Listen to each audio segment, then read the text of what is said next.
Hi everyone, Kathy Beltran with Sacred Dancer Trance. I'm super excited to finally have Jock Brocas with us today. He is a evidential, spiritual, and trance medium. Actually, I'm going to say there's a lot that he does and so many hats this one has. We've been trying to work it out, and finally I got him on today. So everyone, welcome Jock. Thank you very much, Kathy. It's an honor to be here. And yes, I don't do many of these interviews, so it's an honor to be here, and I'm happy to share what little knowledge I have with the rest of the listeners. Thank you. And I do want to say that you have a lot of hats, okay? First, you guys can find Jock at jockbrocas.com. He is also president and founding member of the SSMPI organization. And we'll definitely talk a little bit about that. Yeah. Also runs the Other Side Press. He's also an interviewer, so he's got all those interviews out there as well. You can find them on YouTube too. He also, I believe it's the Afterlife Connect.com. I developed the Afterlife Connect platform, yeah. Beautiful site too. So you got, and I know I'm barely touching it, author. Okay, here's another thing. So he has 3 books out that I know of. Okay, so we have Powers of the Sixth Sense, The Everything Guide to Past Life Experiences. Oh, I love that stuff. The Book of Six Rings, and another book soon to be released called The Deadly Departed. So we'll probably talk a little about that one too. Absolutely, yeah. So can you first tell us a little bit about the work that you do with the SSMPI? Well, the SSMPI is an organization that is, firstly, what I want to say about the SSMPI is the SSMPI has no barriers. The SSMPI welcomes everyone and anyone. Bearing in mind that we have certain standards that we expect, mediums to achieve, but it's also open to the public to learn, and it's more of a passion and a service to spirit than it is a kind of monetary organization or anything. The SSMPI stands for the American Society for Standards in Mediumship and Psychical Investigation. What we tend to do is focus on mainly the standards within mediumship. That is our main drive. And that is within mediumship, within physical mediumship, trance mediumship, and mental mediumship. And obviously we have, research projects that we're taking on, and it's a lot of work for a few, very few volunteers that give their time with their heart, and they're great supporters. And if I can just say, Susan Filer, who's a great supporter for us, and Maggie Han, who's a force to be reckoned with on her own, and is another great supporting force. And we have Susan Tienman, and we have Robin Foy. We have so many different people that have been involved with us over the years. Leo Bonimo in UK. We're soon to be taking on France, not taking over France, but taking on France. And we're slowly growing. And, for me, it's not a race for anything in particular, but it's an organization that listens to spirit, that is developed from spirit, and is there to serve spirit, and that's it. Wow. Well, that's beautiful. And okay, first I'm going to go back to Susan Filer. I have to do that shout out to her, because any person that I interview, I get that referral. Somebody, messages me and tells me something, and I'm like, what? So thank you, Susan, for this. Yeah, thanks. Susan's a great voice for us. She certainly is. She is. And she runs the Gilbert Sanctuary. She does, yeah. Yes. Yeah. So that is awesome.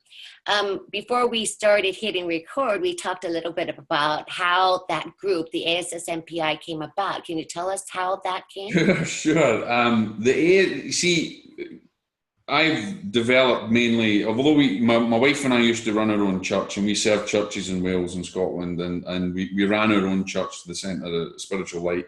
But we also had our own private circle, and we developed in circle over the years. And our circle went from development into trance, etc., and kind of expanded.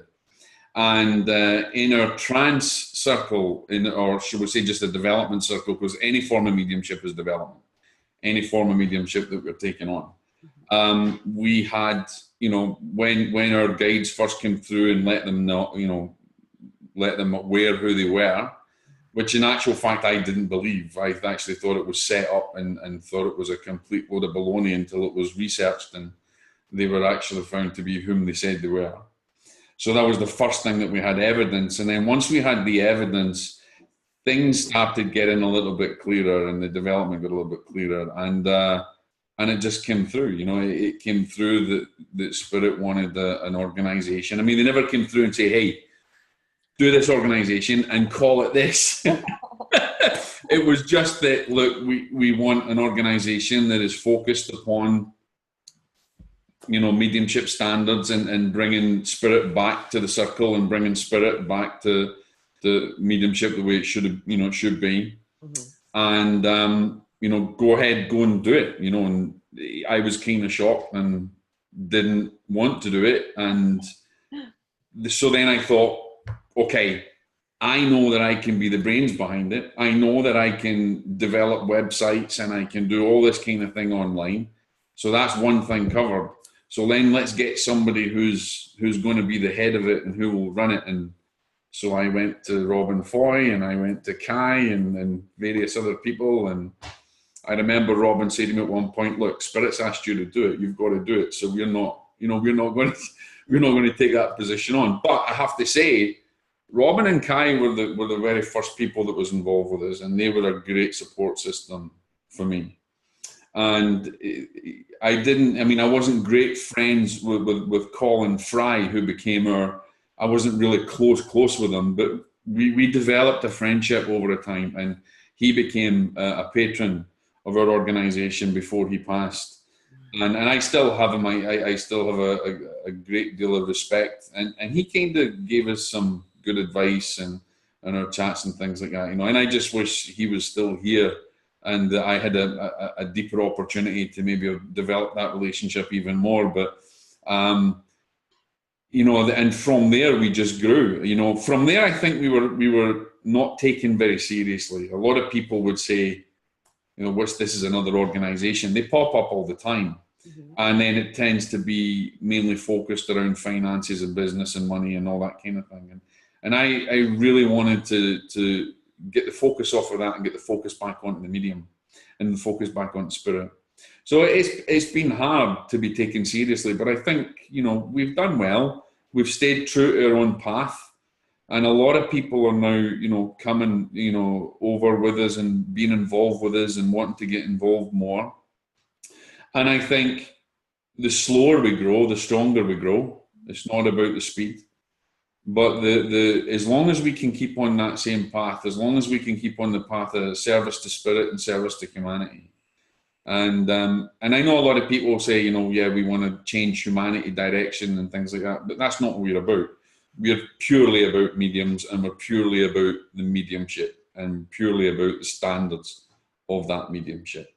And so that's where we're at now. And, you know, we're slowly growing, and I'm so grateful for the people who have got involved, and I think we've done well so far. I think we've done well, and we've got a long way to go, Kathy. You know, we've got a long way to go. Well, I think the work that you're doing with that is wonderful, and I want to definitely put out, so it's ASSMPI.org, right? Yes. Okay. Yes, ASSMPI.org. Yes. Now I want to go up into, because I know you've mentioned Kai, you've mentioned Robin Foy and Colin. Did you interview them as well? Yeah. Is it the Other Side Press? The Other Side Press is our magazine. We have a magazine. It's an online magazine. We're also in the process of actually developing a colour magazine that will come out at some point, which will be every quarter. There will be a full colour magazine that will come out. When we get regular writers that actually stick to writing. Well, and I can't, listen, if anybody who's written for the magazine, I'm not having a go at you, because I owe the magazine about four articles about 3 months ago. So I'm you know, I have a problem with that as well. But there's a lot of great information on there, and we'll just keep doing that. But I think the focus is to leave the online as a hive of information for people, and then we're hopefully developing from our publishing division, because we have a publishing division now as well, and we're moving that into our journals and our full colour magazine that we'll bring out.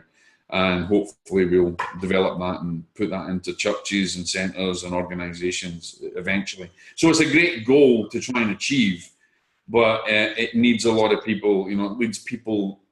I'm a great believer in you can't be one big cog making the whole thing run. Mm-hmm. Even God in his infinite wisdom or spirit or whoever you believe in does have people below them to help them with the messages. So we have to have a lot of small cogs that work within to help us. So, and that's the way that we're going, Kathy. You know, we've got a lot to do, and we've got a lot to look forward to. An amazing amount to look forward to. I mean, I don't know how you do it, because just those two things I brought up, the SSMPI, the othersidepress.com. Okay, that's the website, so check that out too. Yeah. Now I want to talk about your work with the Afterlife Connect.com. I believe that's Afterlife Connect actually it was going to be my own little project, and it was going to be something that I would develop just to put professional mediums out there and kind of help to raise funds for different charities, etc. And as well as myself actually earning from it. But then it kind of took more of its own life, and I thought, right, it's really becoming more of a focal point for people who are grieving. It also becomes more of a focal point for professional mediums. And it was a necessity for people looking for, we've opened up recently a section for people looking for circles and circles. And in fact, if you don't know how to use it, my own advert is going up soon on it, looking for circles and looking for circle members in Asheville in North Carolina. Mm-hmm. So I'll be using it myself to advertise my own circle. But essentially, it's there for churches and it's free.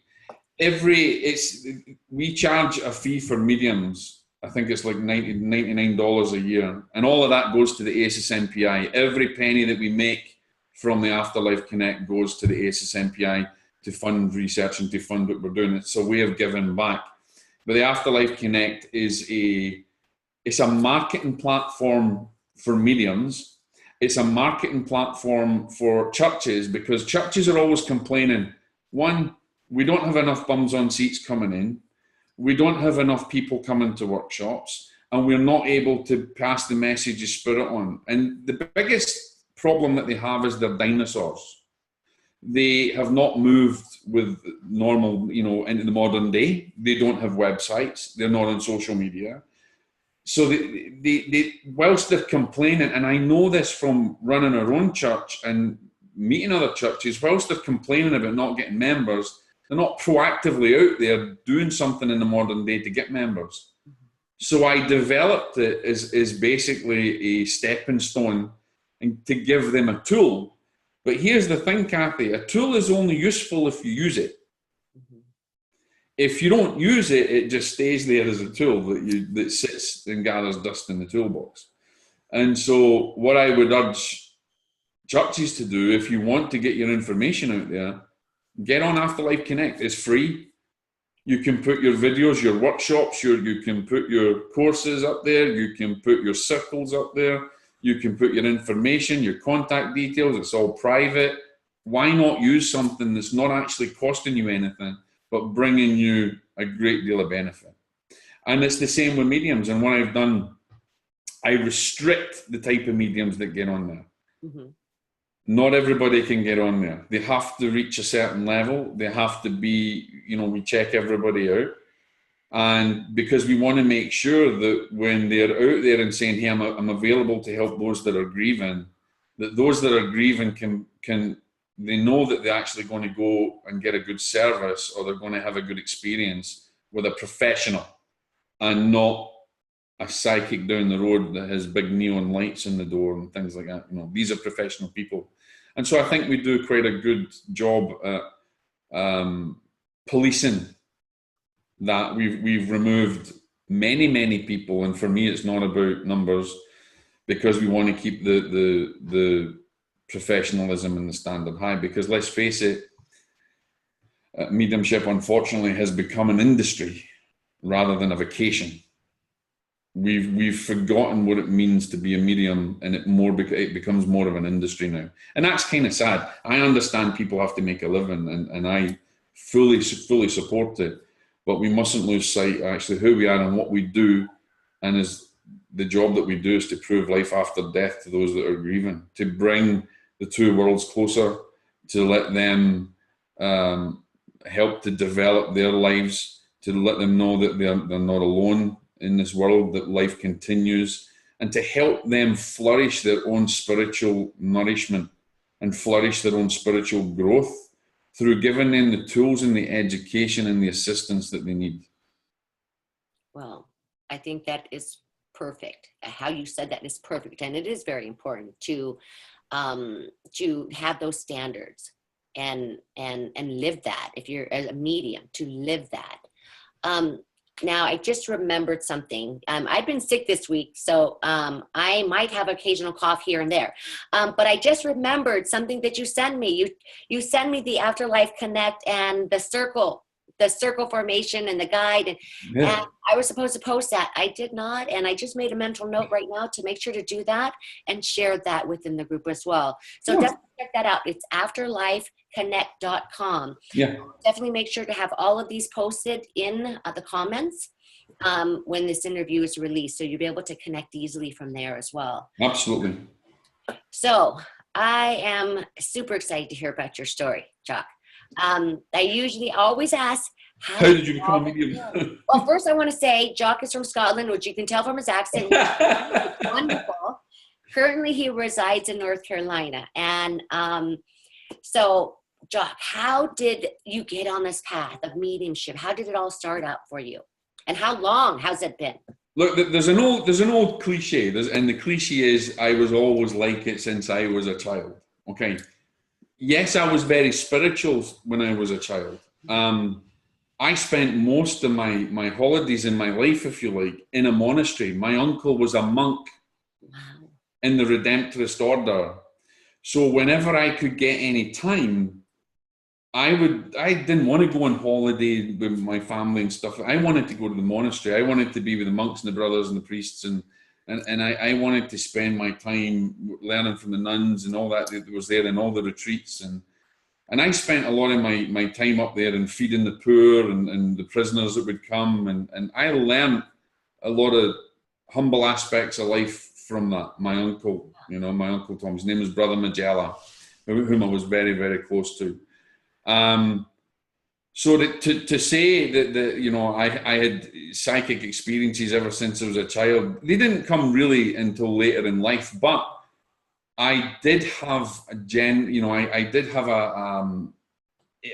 very strong intuition, and even when I was in the monastery, I knew that certain things weren't right. There were certain teachings from Catholicism that didn't kind of mix with me, and I felt things differently, and I was very intuitive about certain things. And there was a few times I remember seeing spirits in the monastery and actually thinking that they were alive, that they were brothers and they were monks. And I remember one day is just seeing this monk that was walking across. It was like a priest, and they were walking across the back hall. And I used to stay in the attic. And the attic was very, very scary, but for some reason I had this weird, I like to be there even though it was scary. Wow. So it was quite, it was unusual. But I remember once and seeing this monk, his brother priest, who just crossed over my path in the distance, and I waved and I said, "Hello, Father, how are you doing?" Nothing, just totally ignored me, and I was quite shocked.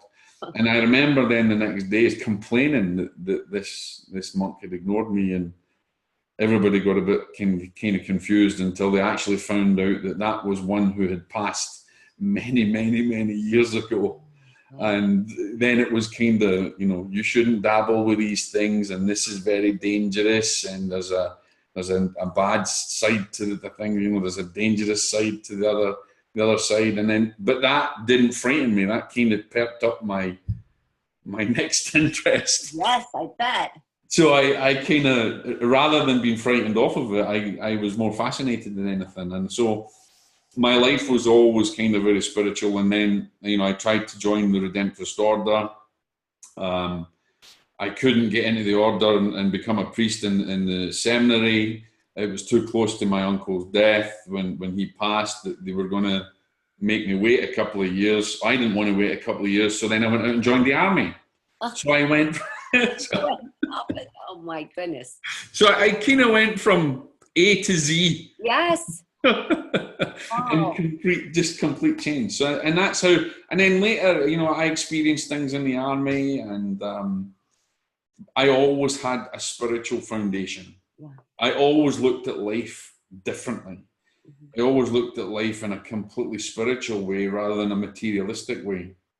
And I suppose I was different to the other kids in the school or the other kids around me, you know, and that wasn't a good thing either. You know, I got bullied a lot from it, so it tended to didn't scare me off. It just kept me on the path. And then later in life, after, I mean, you don't really know what a psychic is or what a medium is. You know, you've gone through the army and experienced these different things.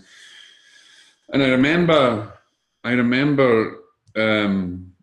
was in Aberdeen, and I used to work in the nightclub doors as a bouncer and things. And one of my friends, she was studying to be a lawyer, and she says, "I'm going to go and see this psychic," you know. And I was like, away, you know, that's a lot of rubbish, Alison. What are you going to that for? She said, "Look, will you drive me?" And I said, "Oh, sure, and I'll drive you up." So I basically drove up, and I was just ready to kind of just extract whatever I could out of it, and you know, rubberneck in it kind of thing, you know. And this woman came out, and she really kind of freaked me out. And she took me into, her name was Rachel France, and she took me into a little room, and this is later on in life, and she held my hand, and she says, "I have your father here," and she gave me his full name. And then she told me, she just held my hand, and she just told me things. And then she said, "And you know, you're a natural medium, and you've been like this all your life." And then she gave me a ring, and she said, "I want you to hold that and tell me what you feel." Wow. And I held this, and she told me to hold it, and she said, "Just close your eyes and just see what you see." And that's really how my first, if you like, seed was sown at who I really was. Wow. And then it went from there, and I joined the church, and then I met my wife. I was studying, you know, studying Reiki, and I was a personal trainer, and I was getting more, you know, I was getting deeper into things and studying parapsychology and all kind of things. And then I met my wife, and my wife was running a psychic development course, and I thought, all right, in for a penny, in for a pound, I'll go on this and see how good this woman is. And the first day I met her, she took me into the class, and she says, "Don't you be giving any messages." And I didn't say anything. She knew, she kind of knew it. She says, "I know, you know, you've got something in you, so don't you be giving anything." And I didn't understand it. And before I knew it, in that class, I actually was giving out messages. And I have to say that my wife took a bit of coal and polished me into a diamond. Wow. She was the hardest taskmaster I ever had. And I would happily say, although I've studied with a lot of mediums, my wife was probably the greatest teacher I could ever have had. And I trained, you know, and I served in the church. I got married in the Spiritualist church. I served in lots of different churches. But my wife is the person that I will give the accolade to for taking a piece of coal and making it a diamond. Oh my goodness, that's beautiful. That is a beautiful story. Yeah. And it's funny because when we got married within a year. Wow. We met, fell in love, got married within a year. Oh my God. And I remember my father coming through in circle, and this was just in our development circle. And he said, "When you see windmills, wind farm, you're going to settle down." And never even thought about it. And the day that Joe and I were driving down to Swansea, and we were going to be the mediums that weekend in the church, we were doing a big event down there. And I had never met Joe's mother. And I remember driving down, and I proposed to Joe. We did done a massive demonstration in a theatre the night before, and we were driving straight down to Swansea. and we were going to be the mediums in church there. And I decided I'm going to ask her to marry me just out of the blue. I didn't know how I was going to do it. There was no one knee. There was no, because I'd been married before and I was a bit scared, and I swore I would never marry again. And I remember saying to Joe, in a coffee shop, and kind of trying to trick her into it, kind of thing.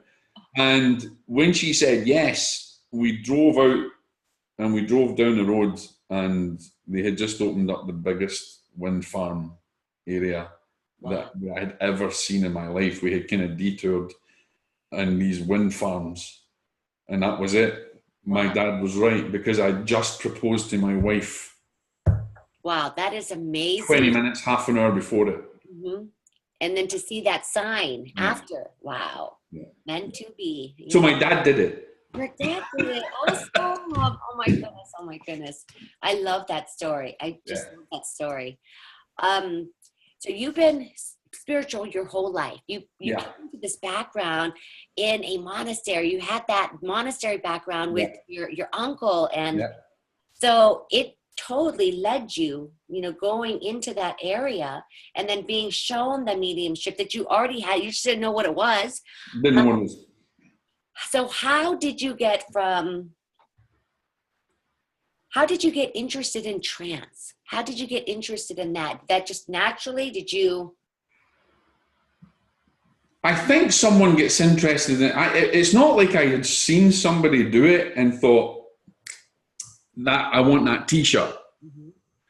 It seemed to be a natural progression. The more that I studied into the afterlife, the more that I tried to craft my mediumship, the more I would, I would find out about Arthur Ford, Leslie Flint, all the usual people, Leonora Piper, and all the old. And I'm a bit sick really, because I have a disease, and it's called ancient book disease.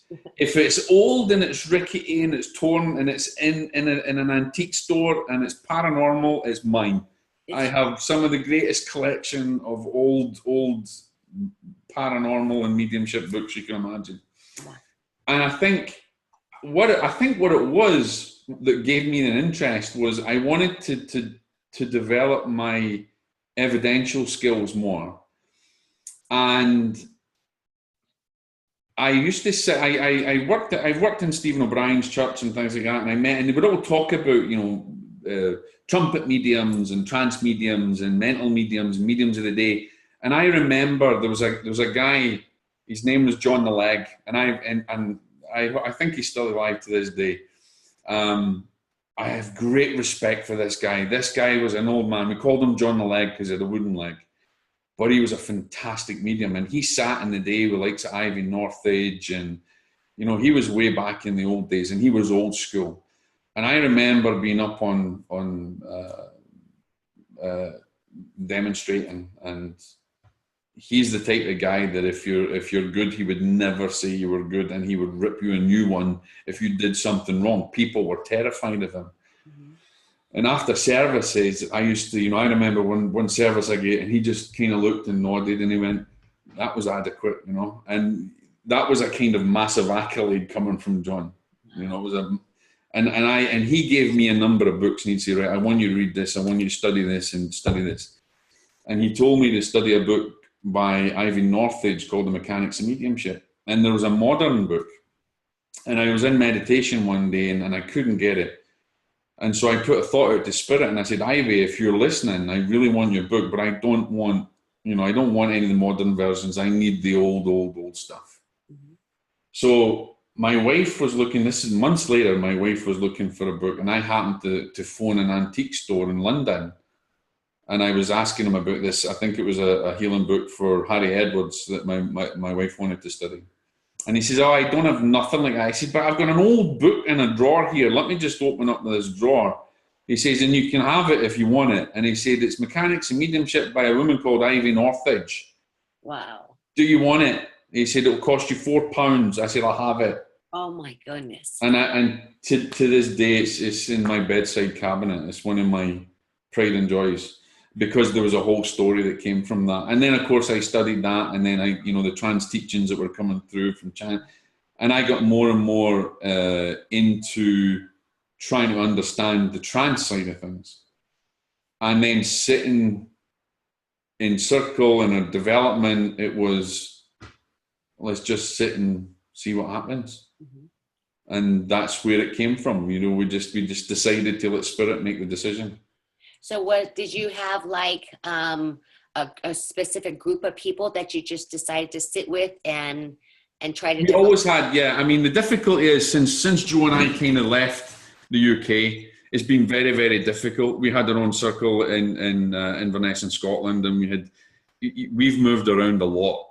So the problem is that to be very, very, very successful with a circle, it needs to generate over years and years and years and years and years. And we would get to such a point, even developing physical mediumship, we would get to such a point that we would be doing so well, and we'd be getting, you know, evidential trance coming through, and we would have physical phenomena, and then it would change because the group dynamic would change, or then we had to move, and then we came to America, our publishers brought us to America, and then we're in a place where it's very religious, and you can't really say you're a medium, or you do, you know, they just want to hang, draw, and quarter you because it's a Bible Belt kind of thing. And so it's been very, very difficult in certain places. So we've kept it very private, but we've always had a circle running. And I think since we left Florida, our last circle was a couple of months before we left Florida. And it just fizzled out because there was nobody that would be available. And I'm glad to say that now that we're settled in North Carolina, that our circle's about to take shape again, COHR, which actually stands for the Circle of Harmonic Resonance. And that's what it's been called since day one. Harmonic resonance? Yeah. But we've never been public with anything. We've been very private, very home-based. And I'm not one that would believe in having a circle and getting a little bit of phenomena and going out there and starting to spout like I'm an expert. To me, spirit decides, and spirit will tell you when your group is ready, when they're 100% ready, when there is no question on the evidence. I mean, we've had our trance circles, and we've had people come and have messages from loved ones and things like that, and the evidence has stood its time.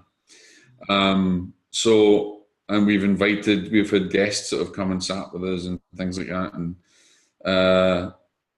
but we remain very, very private. And I think this is a big step for us now to open it so publicly where we are and to start recruiting again, because, you know, as you see from what we're building downstairs, it's going to be an amazing centre. It's going to be an amazing place. And we'll be a little bit more public with it. But I've got no qualms, although we've had, you know, we've had evidence, and we've had great trance addresses, and we've had, you know, wonderful stuff coming through. We're back to square one, you know, but it doesn't frighten me. No. Because, you know, the excitement's in the journey. It's not a destination for me. It's the learning and the question and finding that harmony. We're not called harmonic resonance for nothing. So it's an exciting time, and it's an exciting time to find the right people again, and hopefully develop that. I mean, we've got a cabinet, we've got everything to go there. It's, you know, it's going to be an exciting time, and then hopefully we'll get to.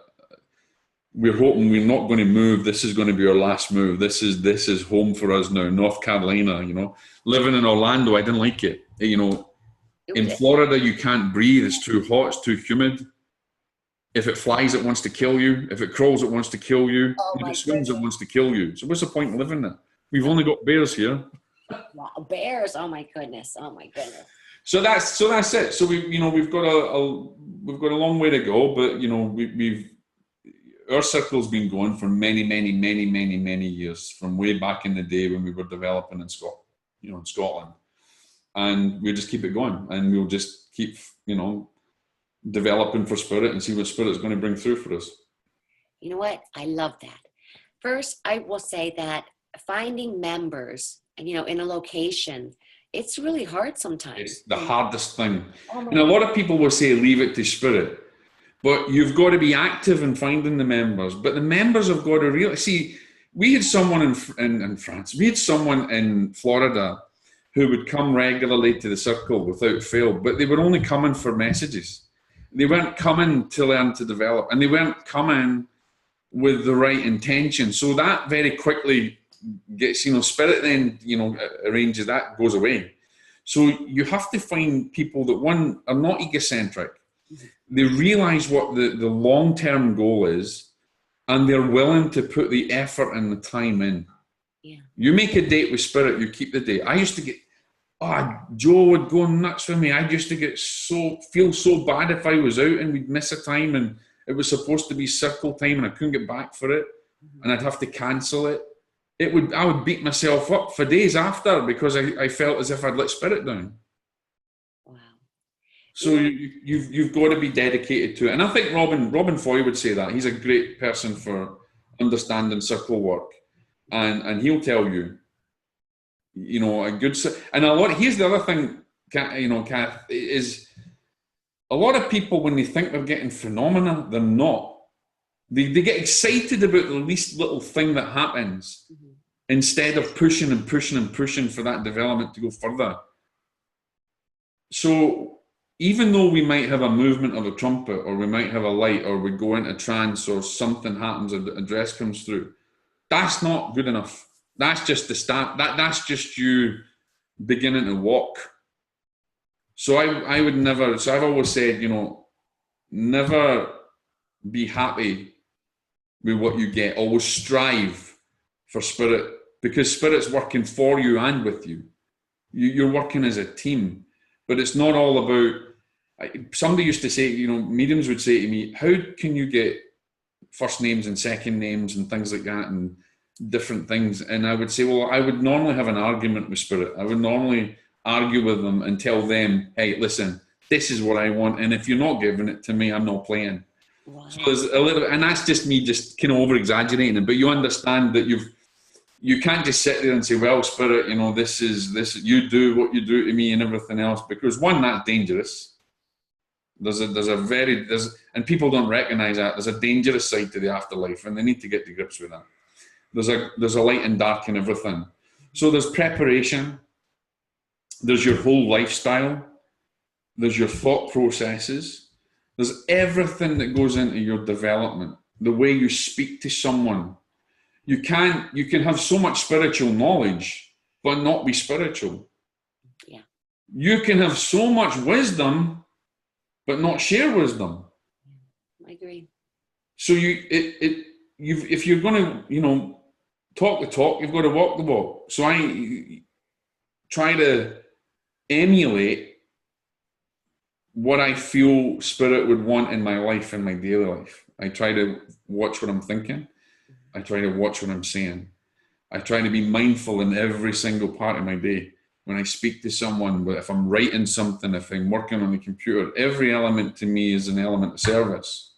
And then that just expresses on to someone else when they need help, or someone else if I'm teaching, or if I'm helping someone on. So to me, it's more about developing yourself before developing your mediumship. Because if you develop yourself, your mediumship will come.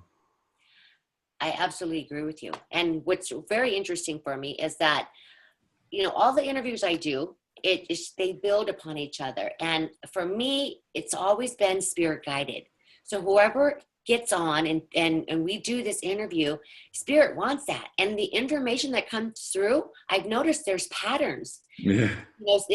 Completely from day one. And one of the things that's very, very important right now is that spiritual side of yourself, and growing, and, being, and looking at your stuff, and just living that spiritual life, really living it instead of just talking about it. So to me, I think that's very important I think there's a lot of people, Kathy will say to me, there's a lot of students I have. I've got some good students, and people don't realize, because I don't go out there and have I very rarely ever update my own site. I am going to get on with that, because I intend to work with everybody else's and things like that. But I have students, I teach workshops, but I do it privately and quietly. And I've got some really good students, and a lot of them will say to me is, how can I be a better medium? How can I be a stronger medium? How can I be a more evidential medium? And the first thing I say is, don't worry about how many times you're meditating, because you should be doing it every single minute of the day. And that's just being mindful about yourself. That's working on yourself. There's a great thing in the Bible that says, man, know thyself, okay? But people don't really understand what it means. So if you want to be a great medium, then forget about mediumship and work on yourself. Work on your thoughts, on how you live your life. Live a clean life. And I say that in the new book I've got coming out. I actually say that. I say, live a clean life. Try and live. I have 3 rules that I try and live by: love, forgiveness, and compassion. And I have an Afterlife group, Facebook group, that has over 400 people on it, and I'm always spouting Afterlife. I'm always spouting love, forgiveness, and compassion. 3 rules of life. The simple 3 rules that every religion in this world spouts but doesn't learn. Love, forgiveness, and compassion is not bound by dogma. It's bound by the self. It's the divinity. It's the authority, the divine authority within you. And if everybody switches on to the reality that they have divine authority, that they're no better from me, and I know better from someone else. Every one of us has the same divine spark that animates spirit in this world, and we only exist because of the animation of spirit. Mm-hmm. So it's about time that we recognize that and worked on ourselves. Then the mediumship will come, because spirit will have a clean slate to work with. Spirit will have a higher vibration to connect with, and not have to fight through the fog of injustice, of dogma, of false perceptions, and not following your own heart and your own path. Everybody's too bothered about what everybody else is doing instead of working on themselves. When I wake up in the morning, I give thanks to Spirit, and I give thanks to God for living a miracle, for being able to live a miracle that day. And all I want to do is to be a service in that day. And every time I be a service, and if I do it mindfully, I know that I'm taking one step forward in my development. The meditation and the development circles, they're extras. They just help you polish. No, I absolutely agree. I absolutely agree. You know, I'm going to hold on 1 second. Okay. Sorry guys, I had to stop. I had a bit of a coughing fit, and I needed some tea. So let us get back to this. In service, being in service, the spiritual side of where medium should be, or actually anybody, you know, it really is that. But we are a medium, so. Well, I think that here's the thing, is like I said just when we were chatting there, is when you say mediumship to someone, they have an immediate clairvoyant image of this person giving evidence of the afterlife. And that to me is only one small part of it. It's almost like a grain of sand in the desert. It's only one small aspect. Mediumship to me is about opening up that veil of service, to be able to communicate on both of those realms.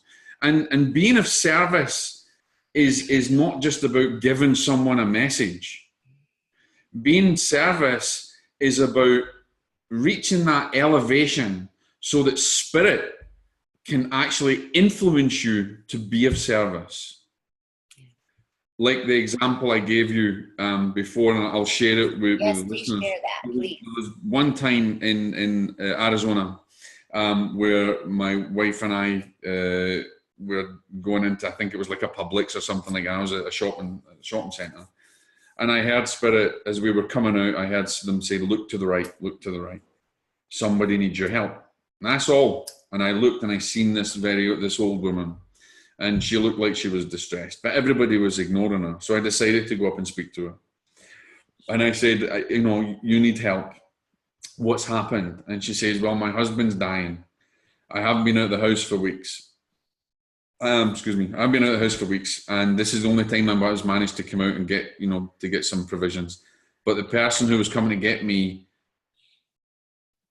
has not turned up. I've got no lift. I prayed to Mother Mary. To send me someone to help me, and I didn't know what to do. Wow. So I took that woman in her car and I took her back to her home, and I met her husband. Her husband was dying of cancer, and he was riddled with it in the bed.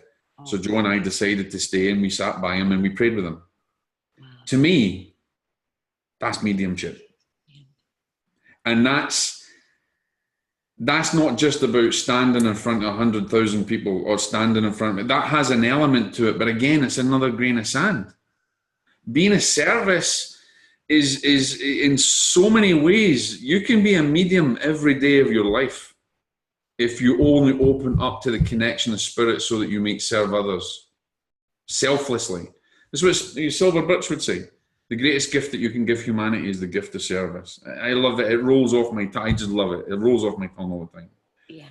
And so there's so many other occasions where I know that spirit have guided me that I was able to give service to somebody. And it might have been, I don't want to talk about examples of sittings or readings that I gave, because that becomes very egotistical, saying, you know, I did a great reading or I gave great evidence, but mainly about somebody who was in need, and where spirit can make that communication, where they can connect with you and you can be of service, because being of service is the epitome of, as I believe, is an aspect of our mediumship. And even when we're in circle, we're learning to be of service. A lot of people will say, well, is it only the medium that's developing in circle? No, we're all developing together. The medium just happens to be the focal point of where energy is, because that person is maybe where trance addresses is going to come through, or that person is the person who's going to develop a physical aspect to it. And that's a collaboration between you and the spirit team. But every single person in that circle is developing. Every single person, their spirituality is being ignited. That seed, that divine authoritative seed that's been lying dormant has now just been fulfilled, has now just been given positive energy, positive vibration. It's been fed with love, and it's going to grow. And that service becomes a domino effect. So if you want to be a medium, don't think about just giving readings. Think about being a service to others. And it doesn't have to be, and a lot of people, you know, I say that in my book that's coming up, I coin a phrase called the Gucci handbag syndrome. And the Gucci handbag syndrome, you heard it first, guys, on this. The Gucci handbag syndrome is when people think it's a cool thing to be a medium. It's great to give these evidential messages. It's great to see them on TV. But mediums have a hard life. Mediums have to give a lot and sacrifice. People don't understand what we have to give up to give service. It's not just about the half an hour, the 40-minute sitting that you give for somebody for $100 or a few $100, whatever you're doing. Mediumship should be about developing yourself. Being a trance mediumship should be about developing yourself in harmony with your spirit team so that you can teach others.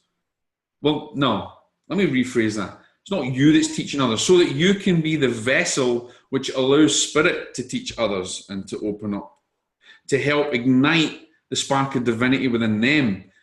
As I said, I'll go back to that analogy of the toolbox. You're only a tool in spirit's toolbox. Let spirit use you. It's not about you. It's about the connection and the vibration and the harmony that you develop between you and your spirit team. That's what makes a good medium, and that's what makes a good trance medium. And for me as well, trance, there's a difference in channeling and trance. I'm probably a very hard taskmaster. A lot of 90% of people that are, say they're in trance, they're just channeling, which is coming from their own ego. Okay? Which is coming from their own knowledge, their own wisdom, and what they've studied. True trance, to me, and this is personal, is when there's an element of the self that has been taken away and spirit is allowed to animate the mental, the physical, and the spiritual aspect of the being, to utilize as a vehicle for expression of spiritual truth and gifts. That's the reality. Wow. All right. I'm sitting here and I'm like, wow, I'm listening to you. And it's like, you're talking about being of service and such beautiful things you're saying. I mean, I'm gone already because I'm like, wow, I could listen to you all day, Jock. Okay. Okay. First, I'm going to have to say this. So when I first talked with Jock, you know, and he's an interviewer. So, you know, me talking with him, made me a little nervous. But it was so weird because I had my questions. You all know I have my questions, and I'm trying to change those up. But for some reason, somewhere as we're talking, I just knew that I had to do it this way. I had to do it this way and just talk. And he is giving such beautiful advice and information that we all need to hear. You know, I mean, I know we've heard it, we've read it, but to live it and do it and be it. And that's the difference, Kathy. You need to live it. You can. I can go to my shelf now and pull off as many books as you like. It gives me knowledge, but it doesn't give me action. Yeah. If I want to be the medium that I profess to be, or I want to be the person that I aspire to be, then I need to develop the self in order that I get so worried. It's funny because people will say to me, and I know loads and loads of mediums. I have a great deal of respect. And I remember chatting to a really good friend of mine, Leo, and we were chatting one night over a wee dram, actually, I should say, when he came out to visit in Florida. We had a wee dram together, and we go into so many discussions about mediumship and everything else. And one of the things that we were talking about was how I still get so scared and nervous before even a sitting, even though I've done so many and groups and demonstrations, I get so nervous. And my fear is always letting spirit down. And that's where the difficulty, where I feel probably most vulnerable, is I need my evidence to be strong, not for me, but so I don't let spirit down. So that person can walk away with unequivocal evidence of life after death. So that if they're in trance and my spirit team come through, there's strong evidence of life after death. And there's teachings and wisdom. So I am more scared about letting my spirit team down and letting spirit down than I am of anything else. Wow. And I think that's a burden for mediums. And I think we've all been there. Yeah. And some of us take it on no problem and don't even think about it, but it's not about me doing it or the mechanics of it, because when you get into it, you get into it. And even when I sit in trance or I sit in the cabinet, I have a big problem going out, right? People don't know this, but I'm actually a trained classical singer. I sing opera. Really? Wow. And I'm very musical. And for those that have kind of heard me, they'll understand where I'm coming from. So when I'm in the cabinet or when I'm going into meditation or trance, I remember one time our team coming through when they finally got me out and telling my wife, who was Circle at the time, for goodness sake, change the music because he can't get under. Because the minute I hear that music that I like, I'm singing in my head or I'm tapping my foot. And I've just lost all connection. So even though people, when they get, they put music on and they go under, I've got to do it a different way. I've got to go on a journey or something, So everybody's got to find their own way of doing it. There's no one way right and no one way wrong. There's only your way. And your way has to work in harmony with spirit. As long as the evidence sticks up and as long as the standards are high, every path can be different but lead to the same direction. So whilst we have general rules about how we do things, everybody's got to find their own unique way. And everybody's going to be their own unique medium. Yes, I mean, when people come to us in the SSMPI, there's a certain standard and they get tested for it and we know the work that they're doing. But we also understand that everybody's different. This is what's beautiful about the world. We're all different. We're all crazy in our own little way. Oh, yes. And spirit recognize that. But one thing I'll say though, and let me give a little word of warning. For everybody out there that thinks trance is beautiful and mediumship is beautiful and everything else, yes, I agree. But just remember that there's a dark side to the other side, and don't be foolhardy to think that everything in the garden is rosy, because it's not. Knowledge gives strength to the arm. You can be as spiritual as you want, as divine as you think you are. But if you don't understand discernment and you haven't worked in discernment, there's a big expanse there that's left open. There's a void there that can be a dangerous void.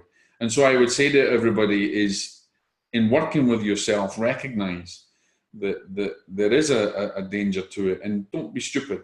Don't just open yourself out to things. That's crazy to do. You've got to be able to. Everything in life is a balance. There's a yin and yang. There's a dark and there's a light. Okay. We only know pain because we know health, and we only know light because we know dark. Mm-hmm. For every piece of knowledge that we have, there's an opposite that gives us that knowledge. There's a perceptive opposite.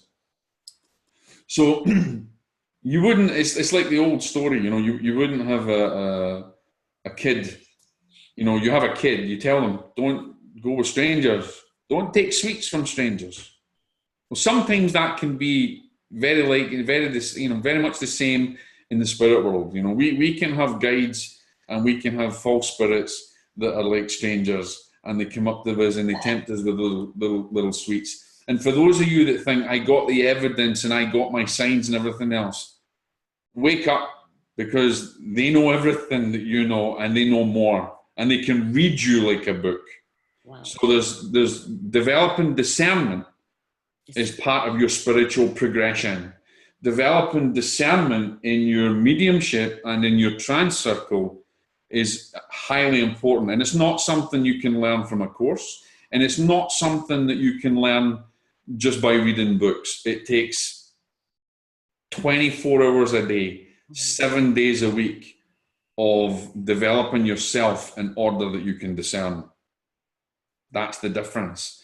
So by all means, go and learn. By all means, develop. By all means, sit in circle. But remember that there's negative aspects on that side, and don't always think that there's roses around the place. And so, you know, I'm not trying to frighten anybody or anything. This is a side of my life that I've studied for many years. And so I would always say to people, I always teach my students, every single student, about both sides. You know, somebody in my group, the Sacred Dance group, somebody had posed a question. What do you do if you've had a bad experience while in trance or in circle, or there was a bad experience there? So that was a question that they posed. And so I know that they were talking about if they had a bad experience or experiencing a negative or mischievous spirit. So a lot of people still think about that. You know, they are trying to be cautious as well because, you know, again, the light and the dark. Mm-hmm. So I'm glad that you brought that up. You know, well, let me give you an example. There's lots of people out there that will say, just pray. And if you pray and you're in the light, you're going to be protected. Don't be silly, ladies and gentlemen, because some of you don't even know how to pray. There's a difference in praying with the soul, and there's a difference in praying with words or with thought that have no feeling or that are just through emotion. Everybody has to, even prayer is something that you have to develop. Prayers only become strong because you understand the mechanics of spirit, the mechanics of the spirit world, or the mechanics of the self and the divine authority that one holds within you.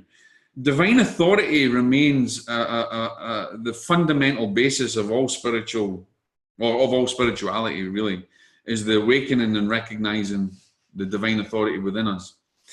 Divine authority gives us power over everything that's negative. But it's not as simple as saying, just be in the light and you'll be fine. Because there's loads of examples out there of people who were religious or people who were in the light that had problems. I know of mediums that ended up in mental institutions and things like that. Remember, when you open up to spirit, you're opening up to a world that's far more intelligent than you, that knows a lot more than you. And even on the grounded astral realms, I'm quite a scientific person. I question OBEs big time. I question near-death experiences. I'm a big evidential man. If you bring me evidence, then we'll talk. If you don't bring me evidence, I'm going to question. And that's not wrong. Yeah. It's just because I want to know the mechanics. I don't want to be foolhardy and jump into something that I know could be detrimental to me 8 years down the line. I dealt with a case, I'm not going to say where, but I dealt with a case recently where there was a really, really bad situation that had happened. That situation developed over 8 years. a long time, and then manifested at the right time that it happened.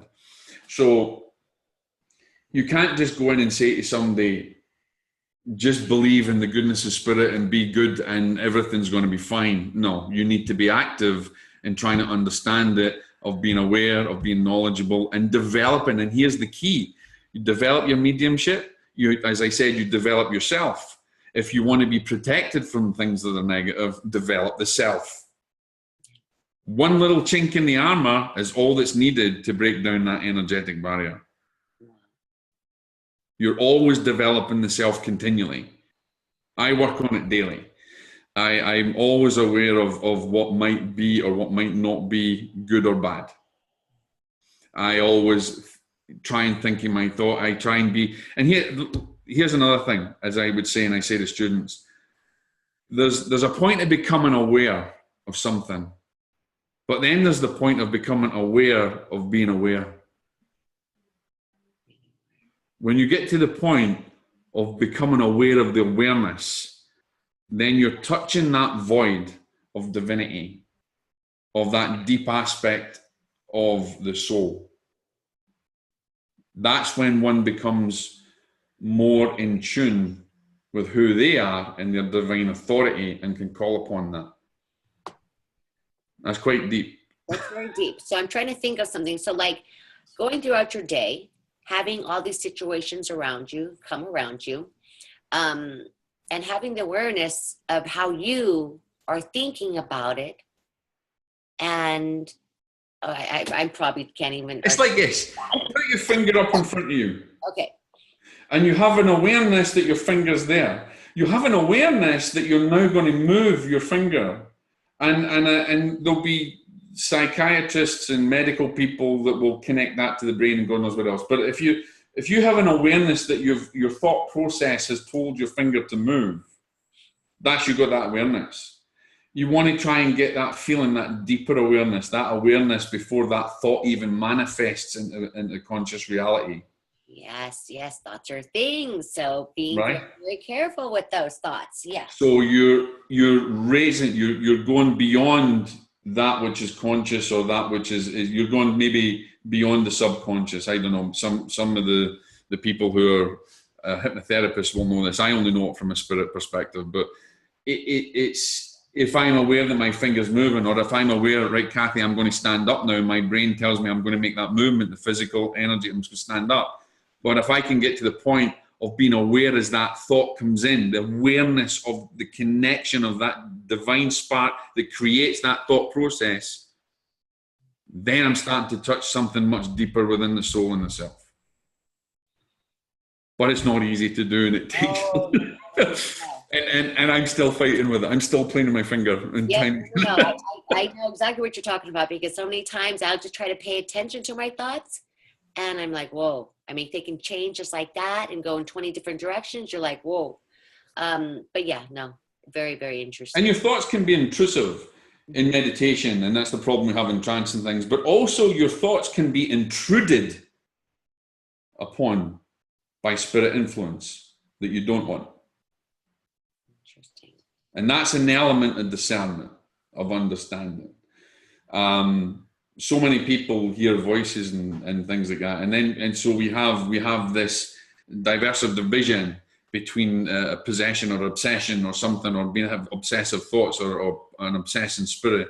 When you become more aware and aware of your thoughts on a deeper level, then you become more aware of anything that's intruding in your thoughts at a lower level, because it's very subtle. It's incredibly subtle. So that's where I'm always trying to work on being aware of being aware. Being aware. Wow, that is really good, though. It is, and it's not easy, but it's development. That's what it is. That is part of mediumship development. Yeah. It's not just about learning to do psychometry or learning or understanding what clairvoyance, clairaudience, clairsentience, clairgustance, clairalience. They're all the stuff that we can learn in a book. Mm-hmm. Let's get learning the self. Yeah. Take what we get from the knowledge from the book and then start to work on yourself. And that's what's going to make you a better medium. Yeah, I absolutely agree with you, you know. I definitely wanted to bring up your book. the new book that's going to be coming out soon. Oh, Susan Filer will be jumping about in her room just now. That woman has... The book has been many, many, many years in development. It's been changed so many times. One, because I've not been happy with it, and other times because publishers wanted it to go one way. It was actually signed to a very, very, very large publisher many, many years ago under a different name. And for legal reasons, I can't give that name. But it did involve a compass. So that's what I'll say. But so legal proof. But what actually happened was that I refused, from a message from Spirit, to change it the way they wanted it, because they wanted it more to sell rather than to educate. So I stayed with it. And I was paid a lot of money up front for that book, and we came to a decision, and I got to keep the payment, and we just went our separate ways. 5 years later on, now 6 years later on, that book has been in development. Spirit told us when it would start to go again, and it's finished. But what's been holding it up is getting the right people to endorse it. Anybody can go out and get someone to endorse a book. Mm-hmm. Anybody can go out and talk to someone who wants to work with you, and it's all about names, and it's all about who they are. But for me, it was more about what bridges could be built between people. And so, because my book is very unusual, it's about developing mediumship, but it's about the dangers and the darkness within mediumship and the dangerous aspects of it. It goes into possession, diabolical possession for people that don't believe in it. It cites cases where it's happened, and real cases where we've had scientific proof that it's happened. There's lots of evidence of it, but people don't want to look at it. It's like skeptics don't want to look at mediumship because they're frightened it turns their whole world upside down. And so we as mediums don't want to look at the dark side because we're frightened it's going to turn our whole world upside down. We're just as bad as the skeptics. Okay? So what I wanted to do is, a very prominent doctor, him and I got into it, and it took a long road of discussion and discernment, so to speak. But this person is very, very influential in their level, and we finally got, over many discussions, an agreement. And I was very happy that happened. And then, because it just wasn't the right time after that, it kind of skipped the time it was supposed to come out at Halloween. And I know that there's a lot of people waiting for it, and that's great. I just hope it lives up to expectation. But for me, this is probably the best book I've ever written. Wow. This has got my heart, my soul in it, and as much knowledge as I can muster without frightening people, but education. So it's already ready. It's done. It's coming out. The cover's done. Yeah, I think I posted the pre-post. Susan has done it. Susan Timon did my cover because I didn't want anybody to have their energy in it at all. So I've had complete control of this. It's going to be coming out imminently. I'm only waiting on a couple of possible endorsements that may or may not happen. But either way, it's going to come out. Wow. And it will probably come out probably in digital first because it's going to be quicker. Then it's coming out in paperback or hardback. It's a very, very big book. I expect it's going to be quite... Wow. So did you say June 1st, maybe? No, I think we're trying to... From speaking to my agent, I think we're going to be trying to push it out for hopefully March. Okay, wow, okay, perfect. So when it's out that you'll let us know, let me know so I can share that. I have a page about it. The page is called Deadly Departed. Yep, that's the name. And it's called Deadly Departed, the Do's, Don'ts and Dangers of Afterlife Communication. And you know what, I'll be honest with you, I get a lot of people messaging me with the experiences that they have had.